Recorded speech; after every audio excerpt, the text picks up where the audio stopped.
Morning. ನಾನಿವತ್ತು ಬೆಳಗ್ಗೆ 10 o'clock blog start ಮಾಡ್ತಾ ಇದ್ದೀನಿ. ಸೊ ಇವತ್ತು ಚಿನಿಮಾ ಸ್ಕೂಲ್ ಹತ್ರ ಹೋಗಿ ಬರಬೇಕು. ಚಿನಿಮಾಗೆ ಮತ್ತೆ ಅದೇ ಸ್ಕೂಲ್ಗೆ ಅಡ್ಮಿಷನ್ ಮಾಡಿಸಿದ್ದೀವಿ. ಫೀಸ್ ಎಲ್ಲ ಆಲ್ರೆಡಿ ಪೇ ಮಾಡಿದ್ವಿ. ಇನ್ನೇನು ಸ್ಕೂಲ್ ಸ್ಟಾರ್ಟ್ ಆಗುತ್ತಲ್ವ, ಸೊ ಅದಕ್ಕಾಗಿ ಅವರು ಬುಕ್ಸು, ಬ್ಯಾಗು, ವೆಲ್ಕಮ್ ಕಿಟ್ ಅದೆಲ್ಲ ಕೊಡ್ತಾರೆ. ಅದನ್ನು ಹೋಗಿ ಇವತ್ತು ಕಲೆಕ್ಟ್ ಮಾಡ್ಕೋಬೇಕು. 12 o'clockವರೆಗೂ ಟೈಮ್ ಇದೆ. ನಾನು ಚಿನಿಮಾನ ಕರ್ಕೊಂಡು ಹೋಗೋಣ ಅಂತ ಅಂದ್ಕೊಂಡಿದ್ದೆ, ಬಟ್ ಅವಳು ಊರಲ್ಲಿದ್ದಾಳೆ. ಅದಕ್ಕಾಗಿ ನಾನು ರಾಜು ಹೋಗ್ಬಿಟ್ಟು ಬುಕ್ಸು ಏನೆಲ್ಲ ಅವಳದು ಥಿಂಗ್ಸ್ ಎಲ್ಲ ಕೊಡ್ತಾರೋ ಅದನ್ನೆಲ್ಲ ಇಸ್ಕೊಂಬರೋಣ ಅಂತ. ಇನ್ನೂ ಬ್ರೇಕ್ಫಾಸ್ಟ್ ಕೂಡ ಮುಗಿಸ್ಕೊಂಡಿಲ್ಲ. ನಾನು ಇವತ್ತು ಸ್ವಲ್ಪ ಲೇಟಾಗಿ ಎದ್ಬಿಟ್ಟಿದ್ದೀನಿ, ಟಯರ್ಡ್ ಆಗಿದ್ದೆ ನೈಟ್. ಹಾಗೆ ಹೊರಗಡೆ ಬ್ರೇಕ್ಫಾಸ್ಟ್ ಮಾಡ್ಕೊಂಬಂದ್ಬಿಡೋಣ ರಾಜು. ಸ್ವಲ್ಪ ಚೇಂಜ್ ಇರುತ್ತೆ ಪಾಪ, ದಿನ ರಾಜುನೇ ಮಾಡ್ತಾಯಿದ್ದಾರೆ.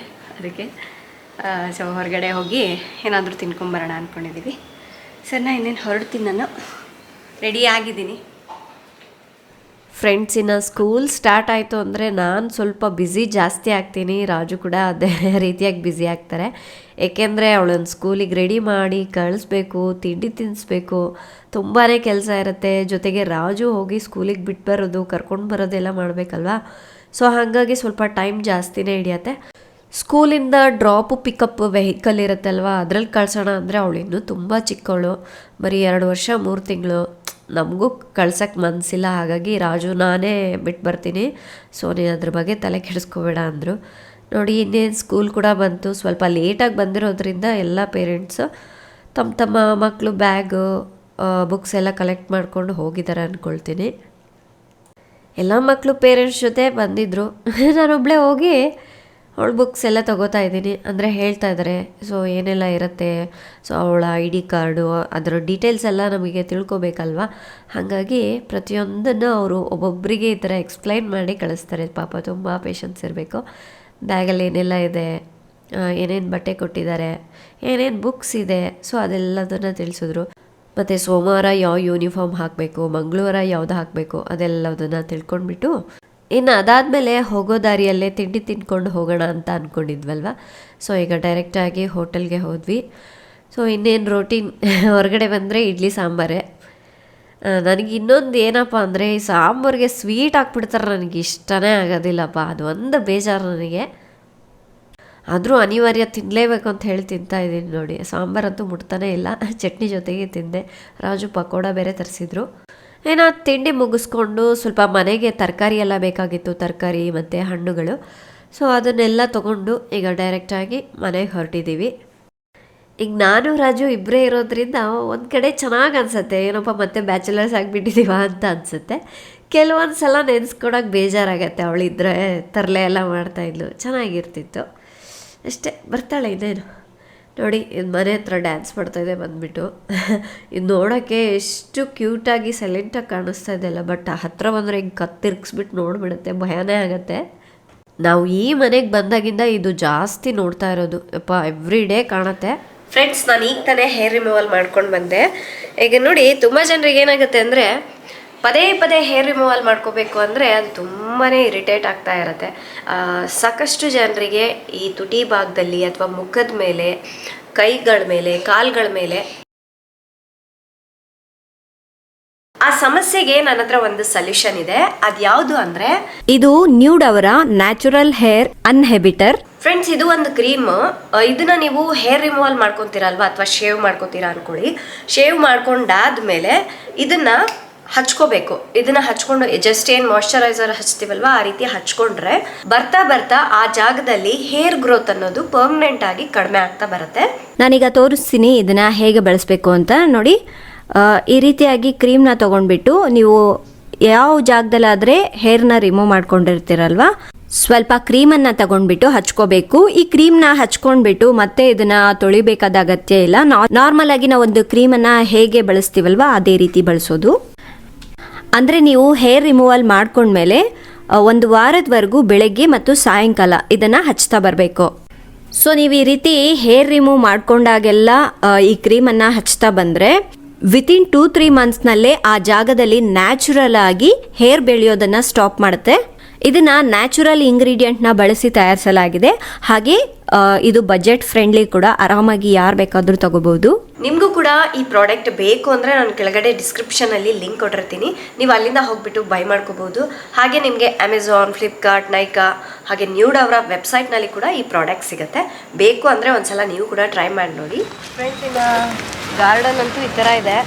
ಸೊ ನಾನು ಈಗ ಬಗ್ಗೆ ಕೆಲಸ ಮಾಡೋಕ್ಕಾಗ್ತಾ ಇಲ್ಲ. ಸೊ ಹಾಗಾಗಿ ಸ್ವಲ್ಪ ಮಳೆ ಬರಲಿ ಅಂತ, ಇನ್ನೂ ಮಳೆ ಬಂದಿಲ್ಲ, ಆದರೂ ನೋಡಿ ಇಷ್ಟು ತೆಗ್ದಿದ್ದೀನಿ, ಎಲ್ಲ ಹುಳ ಬಂದಿತ್ತು. ಮಳೆ ಬಂದಮೇಲೆ ಒಂದು ಸಲ ನಾನೇ ಎಲ್ಲ ಕುತ್ಕೊಂಡು ಒಂದು ದಿವಸ ಒಂದೊಂದು ಪಾರ್ಟ್ ಕ್ಲೀನ್ ಮಾಡಿದ್ರೆ ನೀಟಾಗಿ ಆಗೋಗ್ಬಿಡುತ್ತೆ. ಸರಿ, ಇವತ್ತು ರಾಜು ಸ್ಪೆಷಲ್ ಅಡುಗೆ ಮಾಡ್ತಾ ಇದ್ದಾರೆ, ಅದಕ್ಕಾಗಿ ಸೊಪ್ಪು ತೆಗಿಯೋಣ ಅಂತ ಹೇಳಿ ಬಂದಿದ್ದೀನಿ. ನೀನು ಪುಂಡೆ ಸೊಪ್ಪು ಇದು ಯಾರಿಗೆ ಎಷ್ಟು ಇಷ್ಟನೋ ಗೊತ್ತಿಲ್ಲ, ಬಟ್ ಪ್ರೆಗ್ನೆನ್ಸಿ ಟೈಮ್ನಲ್ಲಿ ನನಗೆ ಈ ಸೊಪ್ಪು ಅಂತೂ ತುಂಬ ಅಂದರೆ ತುಂಬ ಇಷ್ಟ. ಯಾಕೆಂದರೆ ತುಂಬ ಹುಳಿಯಾಗಿರುತ್ತೆ ಆ್ಯಂಡ್ ತಿನ್ನಲಿಕ್ಕೂ ತುಂಬ ಟೇಸ್ಟಿಯಾಗಿರುತ್ತೆ. ನನಗೆ ಗೊತ್ತಿರೋ ಹಾಗೆ ಪ್ರೆಗ್ನೆಂಟ್ ಲೇಡೀಸ್ಗೆ ಅಂದರೆ ಈ ಸೊಪ್ಪು ತಿನ್ನೋರಿಗೆ ತುಂಬ ಜನರು ಇಷ್ಟಪಟ್ಟು ತಿಂತಾರೆ ಅಂದ್ಕೊಳ್ತೀನಿ. ಇನ್ನೊಂದೇನು ಗೊತ್ತಾ, ಇದನ್ನು ಈ 5th ಮಂತ್ 6 ಮಂತ್ಸ್ ಆ ಟೈಮ್ನಲ್ಲಿ ತಿನ್ನಬಾರ್ದು ಅಂತ ಹೇಳ್ತಾರೆ. ಬೇರೆ ರೀಸನ್ ಏನೂ ಇಲ್ಲ, ಹೆಲ್ತಿಗೆ ಒಳ್ಳೆಯದೇ. ಬಟ್ ಏನಂದರೆ ಇದು ಸ್ವಲ್ಪ ಕಡಿತ ಆಗುತ್ತೆ, ಸ್ಟ್ರೆಚ್ ಮಾರ್ಕ್ಸ್ ಎಲ್ಲ ಬಂದಿರುತ್ತಲ್ವ, ಆ ಟೈಮ್ನಲ್ಲಿ ಹೊಟ್ಟೆ ಕಡಿತ ಆಗುತ್ತೆ. ಸೊ ಇನ್ನೂ ರ್ಯಾಷಸ್ ಎಲ್ಲ ಬರುತ್ತೆ ಅನ್ನೋ ಕಾರಣಕ್ಕೆ ಇದು ಬದನೆಕಾಯಿ ತಿನ್ನಬಾರ್ದು ಅಂತ ಹೇಳ್ತಾರೆ. ಬಟ್ ನಾನು ಫಸ್ಟ್ ಪ್ರೆಗ್ನೆನ್ಸಿಯಲ್ಲಿ ಈ ಸೊಪ್ಪು ಉಪ್ಪಿನಕಾಯಿ ಸಿಗುತ್ತೆ, ಆನ್ಲೈನಲ್ಲಿ ಆರ್ಡ್ರ್ ಮಾಡ್ಕೊಂಡು ತರಿಸ್ಕೊಂಡು ತಿಂತಾಯಿದ್ದೆ, ಅಷ್ಟೊಂದು ಇಷ್ಟ ಆಗ್ತಾಯಿತ್ತು ನನಗೆ. ಬಟ್ ಇವಾಗ ನಮ್ಮ ತೋಟದಲ್ಲೇ ಇರೋದ್ರಿಂದ ಅವಾಗವಾಗ ಈ ಥರ ವೆರೈಟಿ ಡಿಶಸ್ನ ಟ್ರೈ ಮಾಡ್ತಾ ಇರ್ತೀವಿ. ಇನ್ನು ಮನಿ ಪ್ಲ್ಯಾಂಟ್ ನೋಡಿ ಎಷ್ಟು ದೊಡ್ಡದಾಗಿ ಬೆಳೆದಿದೆ ಅಂತ, ತುಂಬಾ ಚೆನ್ನಾಗಿ ಬರ್ತಾಯಿದೆ, ತುಂಬ ಸ್ಪೀಡಾಗಿ ಬರ್ತಾಯಿದೆ. ಸೊ ಇನ್ನು ಕೆಲವು ದಿವಸದಲ್ಲೇ ಅದಷ್ಟು ಫುಲ್ ಸುತ್ಕೊಂಡ್ಬಿಡುತ್ತೆ ಅಂದ್ಕೊಂಡಿದ್ದೀನಿ. ಸರಿ, ಈಗ ರಾಜು ಅಡುಗೆ ಮಾಡ್ತಾರೆ, ನೋಡೋಣ ಏನು ಸ್ಪೆಷಲ್ ಮಾಡ್ತಾರೆ. ಇದರಲ್ಲಿ ಏನಿಲ್ಲ, ಗೋಂಗೂರ ರೈಸ್ ಅಂದರೆ ಈ ಪುಂಡೆ ಸೊಪ್ಪಿನ ರೈಸು ತುಂಬಾ ಸಖತ್ತಾಗಿರುತ್ತೆ. ಸೊ ಅದನ್ನೇ ಇವತ್ತು ರಾಜು ಮಾಡ್ತಾಯಿದ್ದಾರೆ.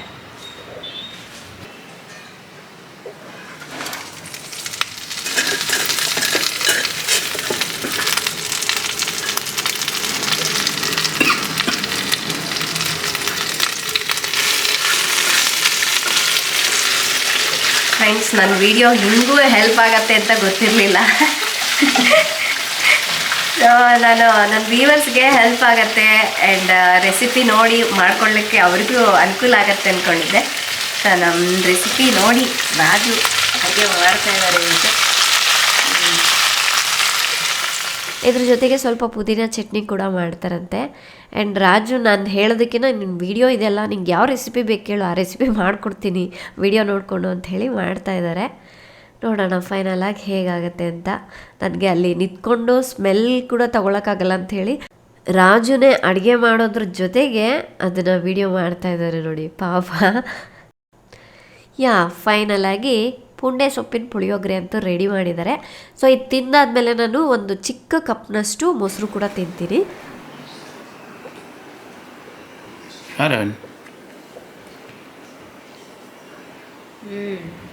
ಚೆನ್ನಾಗಿದೆ.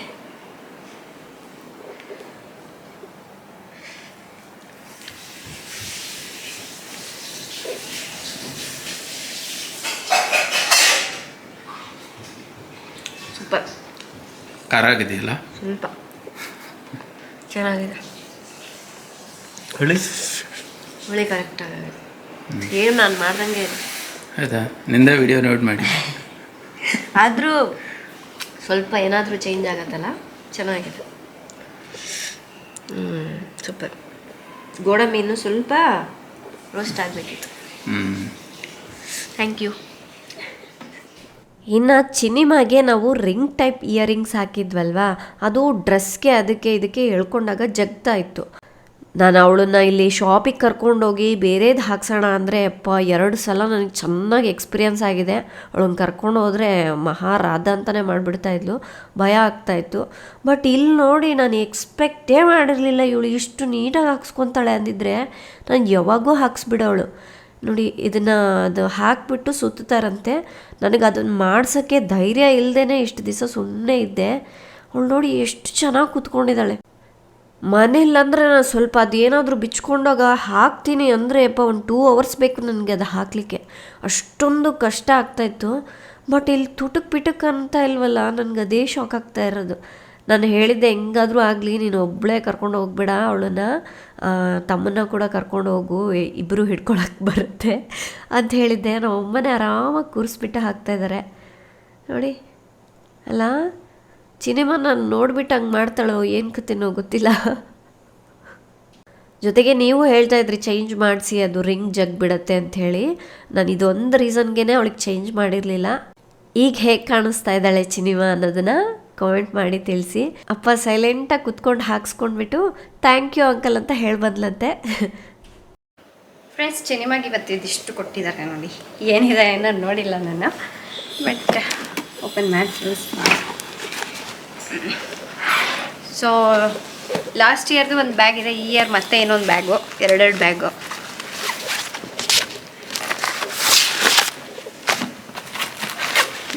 ಇದಿಷ್ಟೇ. ಸೊ ಯೂನಿಫಾರ್ಮ್ ಕೊಟ್ಟಿದ್ದಾರೆ. ಸೊ ಸೇಮ್ ಯೂನಿಫಾರ್ಮೇ, ಬಟ್ ಏನಂದರೆ ಕಂಪಲ್ಸರಿಯಾಗಿ ತೊಗೊಳ್ಳೇಬೇಕು. ಅದಕ್ಕಾಗಿ ಇದಕ್ಕೆ ಒಂದು 3 ಪ್ಯಾಂಟ್ ತಂದುಬಿಡ್ತೀನಿ, ಕರೆಕ್ಟಾಗಿ ಆಗಿಬಿಡುತ್ತೆ. ಅದ್ರ ಜೊತೆಗೆ ಸ್ವಲ್ಪ ಸೈಜ್ ಇದೆ ಅಲ್ವಾ, ಟೈಟ್ ಮಾಡಿಸ್ಬೇಕು. ಅವಳಿಗೆ ಲಾಸ್ಟ್ ಇಯರ್ದೇ ಸ್ವಲ್ಪ ಲೂಸ್ ಆಗ್ತಾಯಿದೆ, ಅದನ್ನು ಸ್ವಲ್ಪ ಹೊಲಿಗೆ ಹಾಕ್ಸ್ಕೊಂಡ್ಬಿಟ್ರೆ ಕರೆಕ್ಟ್ ಆಗುತ್ತೆ. ಅಂದರೆ ಎಲ್ಲದು ಎರಡೆರಡು ಜೊತೆ ಇರುತ್ತೆ, ಅಂದರೆ ಒಂದು ವಾಶ್ ಮಾಡೋಕ್ಕೆ ಹಾಕಿದ್ರು ಇನ್ನೊಂದು ಹಾಕ್ಬೋದು ಆರಾಮಾಗಿ. ಓಕೆ, ಈ 3 ಜೊತೆ ಬಟ್ಟೆ ಕಟ್ಟಿದ್ದಾರೆ.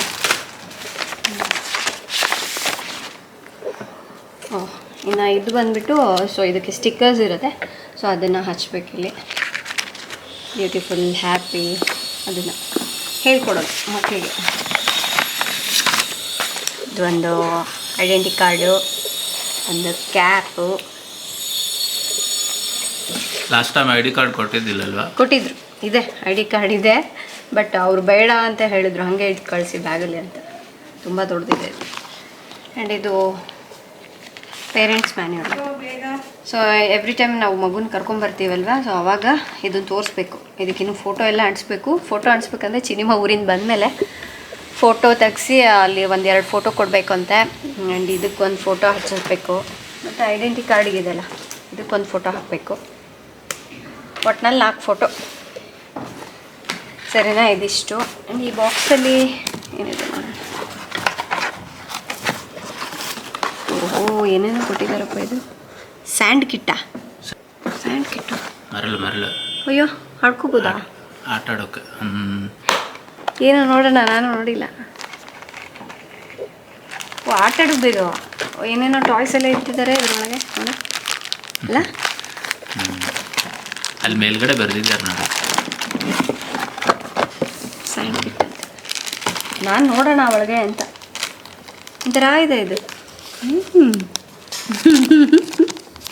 ನೋಡಿದ್ರೆ ನನಗೆ ಆಟ ಅದು ಆಡ್ಬೇಕು. ಡ್ರೈ ಆಗೋದೇ ಇಲ್ಲ ಅಂತ. ಹೌದಾ? ಚೆನ್ನಾಗಿದೆ ಅಂತ. ಯಾವಾಗಲೂ ಹಂಗೆ ಇರುತ್ತೆ. ಸಿನಿಮಾ ಬಂದಮೇಲೆ ನೋಡೋಣ. ಓಕೆ, ಇದು ಒಂದು ಕೊಡ್ತಿದ್ದಾರೆ. ಏನಿದು? ಕ್ರಯಾನ್ಸ್.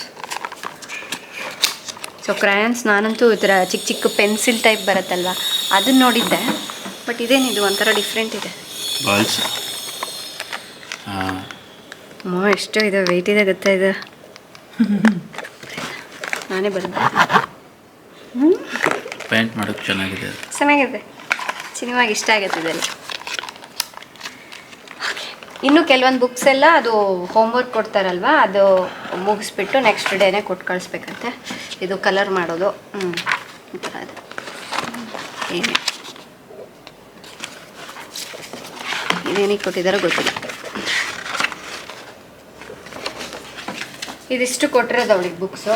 ಇನ್ನೂ ಬೇರೆ ಬುಕ್ಸ್ ಎಲ್ಲ ಇದೆ, ಅದು ಎಲ್ಲ ಅಲ್ಲೇ ಇಟ್ಕೊಂಡಿರ್ತಾರೆ. ಅಂದರೆ ಅಲ್ಲಿ ಪ್ರಾಕ್ಟೀಸ್ ಎಲ್ಲ ಮಾಡಿಸ್ತಾರಲ್ವ, ಕೆಲವೊಂದು ಹೋಮ್ವರ್ಕ್ ಕೊಟ್ಟಿರೋದನ್ನ ಕೊಟ್ಟು ಕಳಿಸ್ತಾರೆ ಮನೆಗೆ. ಅದು ಆ ಟೈಮ್ನಲ್ಲೇ ಸ್ಕೂಲ್ ಸ್ಟಾರ್ಟ್ ಆದಮೇಲೆ. ಅದಕ್ಕೆ ಇವಾಗ ಸಿನಿಮಾ ಬಂದರೆ ಇನ್ನು ಸ್ಕೂಲ್ ಏನು ಸ್ಟಾರ್ಟ್ ಆಗಿಬಿಡತ್ತೆ ಇನ್ನು ಕೆಲವು ದಿವಸದಲ್ಲಿ.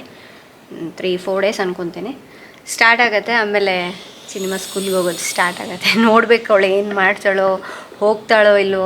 ಅಂದರೆ ಈಗ 3 months ಗ್ಯಾಪ್ ಅಂತಲ್ಲ, ಏನು ಮಾಡ್ತಾಳೋ ನೋಡಬೇಕು. ಇದೆಲ್ಲ ಹಂಗೆ ಇಟ್ಟಿರ್ತೀನಿ ಬ್ಯಾಗಲ್ಲಿ. ಇನ್ನು ನಮ್ಮ ಅಮ್ಮಗೂ ಹೇಳಿದೆ, ಆದಷ್ಟು ಬೇಗ ಚಿನ್ನಿಮನ್ ಕರ್ಕೊಂಡು ಬನ್ನಿ, ಇನ್ನೊಂದು ಸ್ಕೂಲ್ ಸ್ಟಾರ್ಟ್ ಆಗತ್ತೆ ಇನ್ನೊಂದು ನೆಕ್ಸ್ಟ್ ವೀಕಲ್ಲಿ ಅಂತ ಹೇಳಿದೆ. ಅವರು ಸರಿ ಫ್ರೀ ಮಾಡ್ಕೊಂಡು ಕರ್ಕೊಂಬರ್ತೀನಿ ಅಂತ ಹೇಳಿದ್ದಾರೆ. ಇನ್ನೊಂದೇನೆಂದರೆ ಫಸ್ಟ್ ಡೇಯಿಂದನೇ ಕಳಿಸ್ಬೇಕು ಅಂತೆ ಸ್ಕೂಲಿಗೆ. ಅಂದರೆ ಫಸ್ಟ್ ಡೇ ಬಂದುಬಿಟ್ಟು ಅಲ್ಲಿ ಫ್ರೇಮ್ ಎಲ್ಲ ಹಾಕಿರ್ತಾರೆ, ಫಸ್ಟ್ ಡೇ ಸ್ಕೂಲ್ ಅಂತ ಹೇಳ್ಬಿಟ್ಟು. ಸೊ ಅಲ್ಲಿ ನಿಲ್ಲಿಸ್ಬಿಟ್ಟು ಫೋಟೋಸ್ ಎಲ್ಲ ತೆಗಿತಾರೆ, ಒಂಥರ ಗ್ರ್ಯಾಂಡ್ ವೆಲ್ಕಮ್ ಮಾಡ್ತಾರೆ. ಸೊ ಅದೆಲ್ಲ ಚೆನ್ನಾಗಿರುತ್ತೆ ನೋಡೋಕ್ಕೆ, ಎಂಜಾಯ್ ಮಾಡ್ತಾರೆ ಮಕ್ಕಳು. ಸೊ ಸ್ಟಾರ್ಟಿಂಗಿಂದನೇ ಕಳಿಸಿದ್ರೆ ಅವ್ರಿಗೂ ಸ್ವಲ್ಪ ಇಂಟ್ರೆಸ್ಟ್ ಬರುತ್ತೆ, ವಾವ್ ಇಷ್ಟೆಲ್ಲ ಮಾಡಿದ್ದಾರೆ ಅಂತ ಒಂದು ಖುಷಿ, ನಮಗೂ ಖುಷಿ ನೋಡೋಕ್ಕೆ. ಸೊ ಅದಕ್ಕೆ ನಾನು ನಮ್ಮಮ್ಮಗೆ ಹೇಳಿದೆ ಫಸ್ಟ್ ಡೇಯಿಂದನೇ ಕಳಿಸ್ಬೇಕು ಅಂದ್ಕೊಂಡಿದ್ದೀನಿ, ಬೇಗ ಕರ್ಕೊಂಬನ್ನಿ ಅಂತ.